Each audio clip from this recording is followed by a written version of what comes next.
Hello, I'm Phil. I'm Managing Partner at Next Intelligence. We're a research technology scale-up based in Toronto, Canada, with team members also in Vancouver, plus myself in London, UK. We've developed an end-to-end conversational survey platform, Inca. And today, I'm going to talk about why surveys need to be conversational. Let's face it, most surveys are boring. If you've ever tried taking many surveys as a respondent, you'll realise just how bad the experience can be. Whilst there's been huge innovation in online qualitative research in recent years, accelerated by the COVID pandemic, the only changes in online quantitative surveys are they become more automated and quicker. And the participant experience has remained largely the same for the last 20 years. Now that needs to change. So today I'm going to talk about conversational surveys, how they work, how they improve the participant experience, and the related benefits they bring to researchers and their stakeholders. I joined Next Intelligence in February this year, having first experienced our conversational AI platform Inca as a client. I was hugely excited by Inca's potential as a client, and I'm even more excited now I'm part of the team.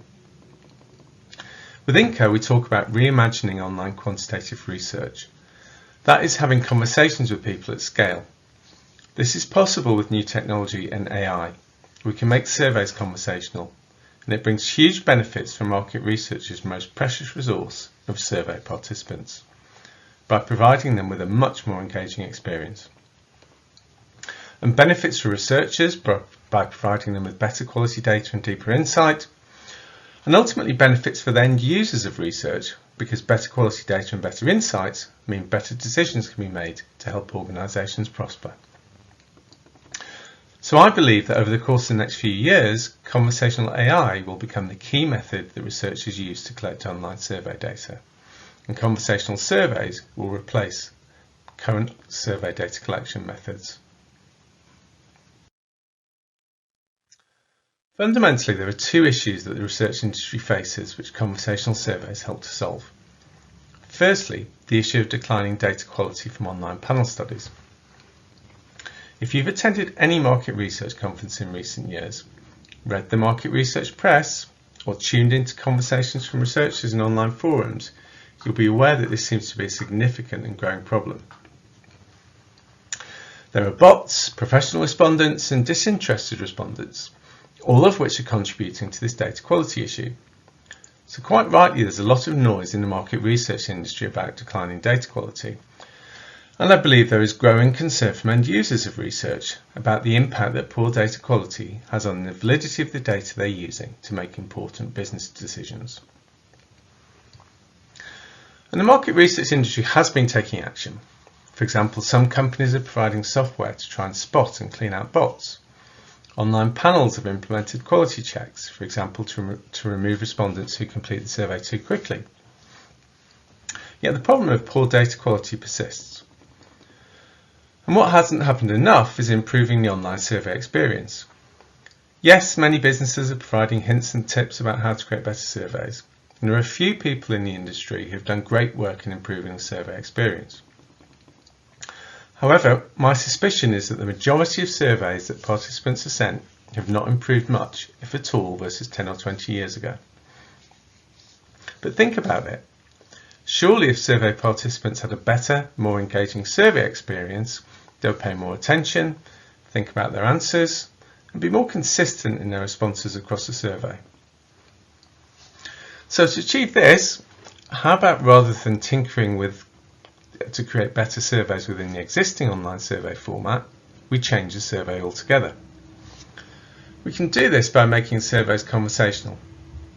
And as I'll show you today, this brings real benefit for participants, and they respond by providing significantly better quality data and better insights.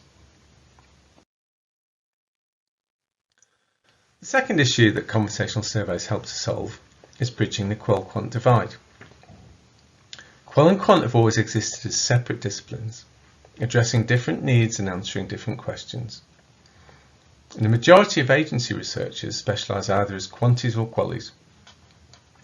So oversimplifying things a bit, of course, but quant is used to answer the what, answers to set questions with robust sample sizes. And qual is used to tell us the why, digging deeper to understand feelings, motivations and emotions, and form new baseline assumptions, but with small sample sizes. As a consequence, many research needs end up being commissioned as two-stage projects, with qual followed by quant, or vice versa. However, what if we could get qualitative understanding at quantitative scale? Well, conversational surveys can help with that by adding a more qualitative layer to quant data, by providing insightful verbatim at scale, allowing us to hear from participants in their own voice, and thus providing a why understanding to add to the what of quant. So let's make surveys conversational. What does a conversational survey look like? Well, imagine that surveys don't look like this. That participants aren't faced with dull design, a series of repetitive scales and big grids of attributes. That surveys don't use that strange research speak, which doesn't reflect how people talk in real life. Unless you're a significantly better person than I am, you're going to speed through survey questions like these. And to mitigate this, some researchers employ trap questions in their surveys to check that people are paying attention and to weed out those who aren't. Like the example here, asking the respondent to select the number from the list. But imagine how that feels to the person answering the survey. It's weird. The consequence of bad surveys, of course, is poor quality data. And that leads to the risk of drawing invalid conclusions and making bad decisions, which totally negates the value of doing research in the first place. So wouldn't the best approach be to create more engaging surveys? Surveys that encourage people to pay attention and think. So imagine that instead of a survey looking like this, it looked more like this. Rather like the experience people have in the time they spend online on their phones through WhatsApp or Messenger conversations. A more natural design that is engaging for people, leads to them paying more attention, and provides better quality data. And imagine that surveys didn't ask opinions like this. When quantitative surveys try and let the participants speak through open-ended questions, often the result is disappointing. In the midst of an overall dull survey experience, an unengaging open-ended question can seem burdensome to people. And many respondents skip through open-ended questions as quickly as possible, giving single-word or uninformative answers. As a result, the open-ended questions fail to give the deeper insight into motivations, feelings, needs, likes and dislikes that the researcher is hoping for.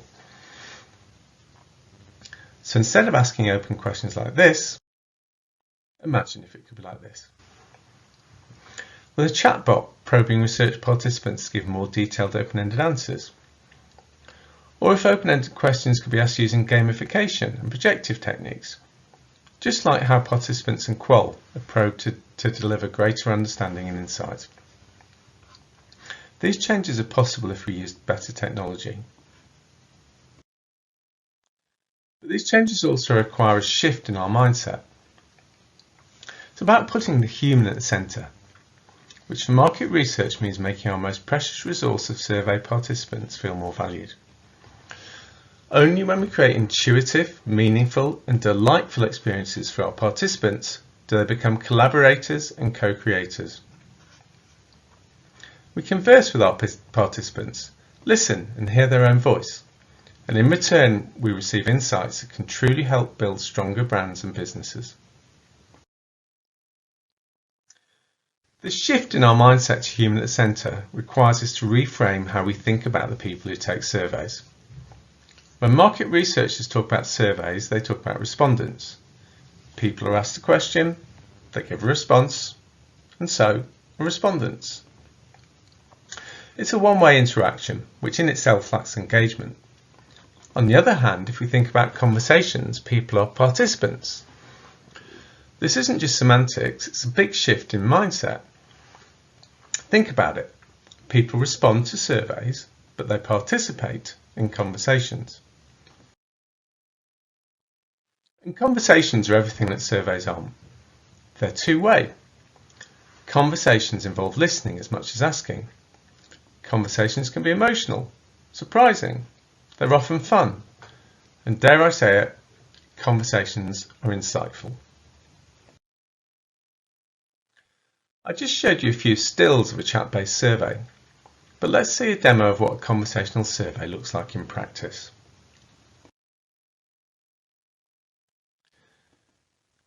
So here you can see how the chatbot takes people through the survey and how the survey flows more like a WhatsApp conversation than a regular online survey, and that it's highly visual. However, for the chat-based survey to become truly conversational, we need AI. AI is used to listen to what the participant says and respond with appropriate follow-up questions.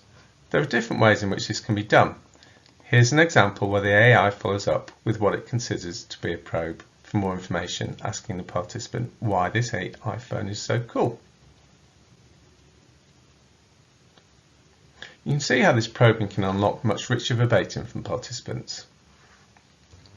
And in this probe, the researchers thought in advance about what topics participants may talk about, and the AI has been programmed to pick up on any mention of design and probe for more details. Now here, instead of a regular open-ended question, a qualitative projective technique called guided fantasy is used. As you see, by asking people to imagine they're on a journey to planet Apple and how it feels, we get richer verbatim than we would if we just ask people what Apple means to them.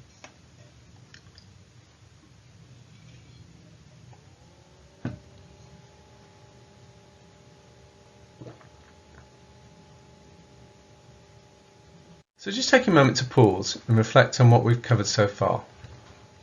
Key benefit of conversational surveys is that they allow us to apply 3 key qualitative principles at quantitative scale.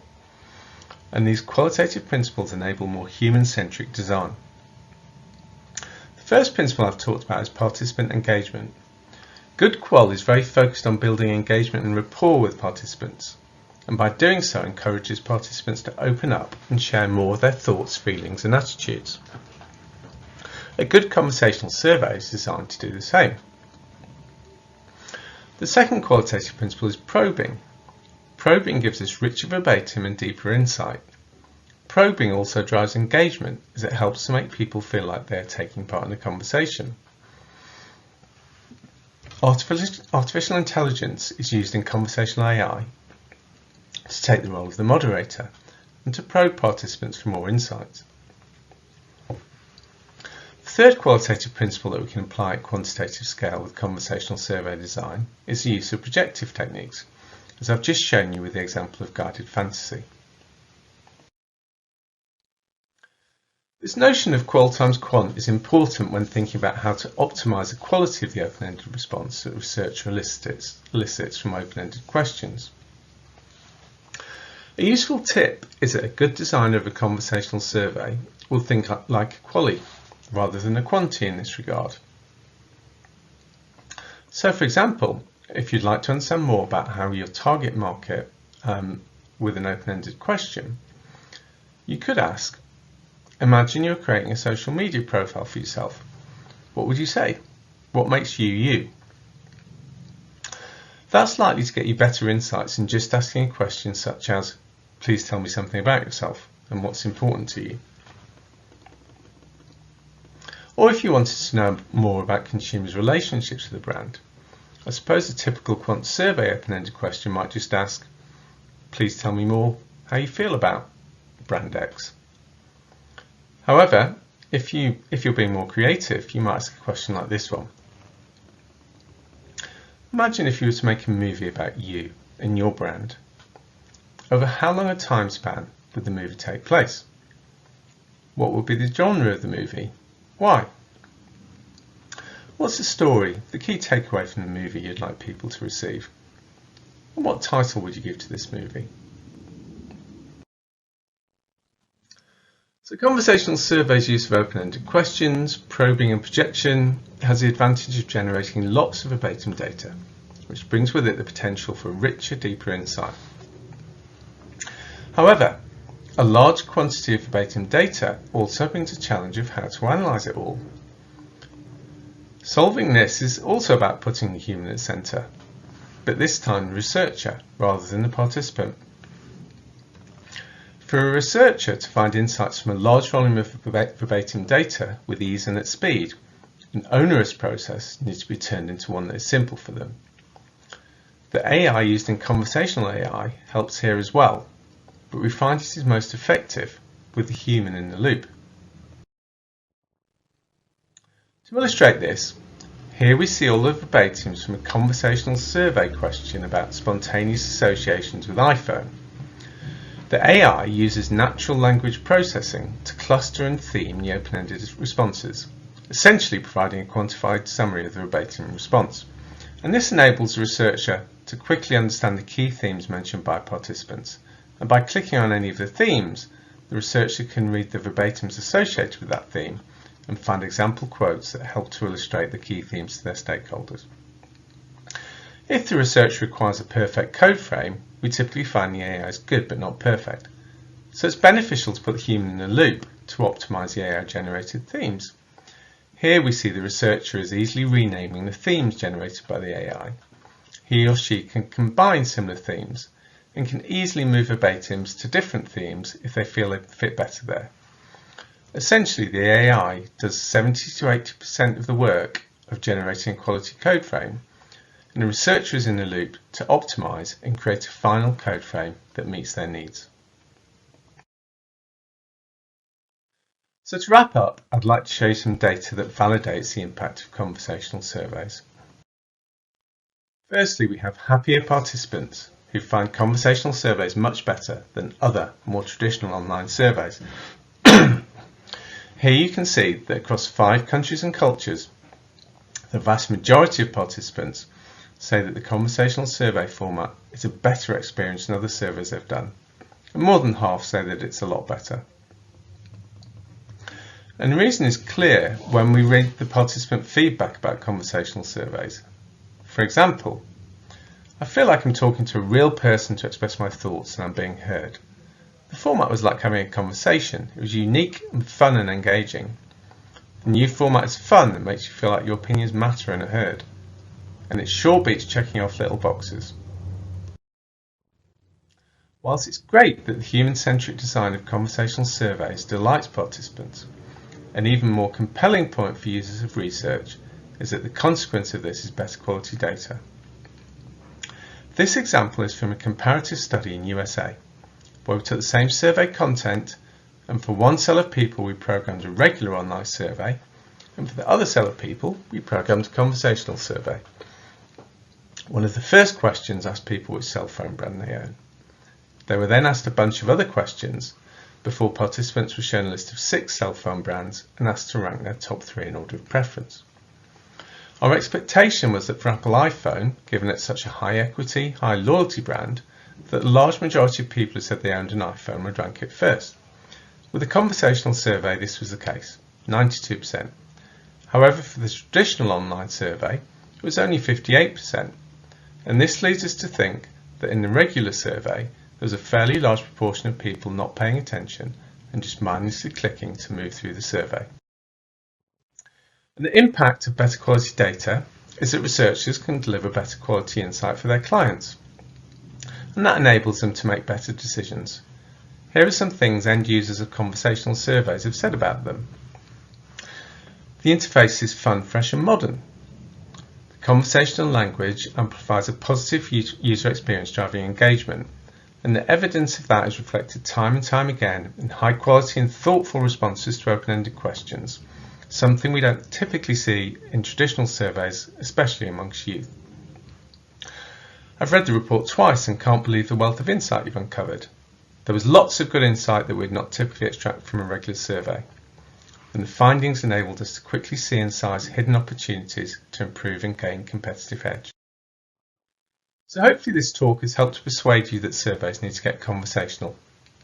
If you'd like to know more about how you could use Inca conversational AI platform, well, let's chat. My contact details are here.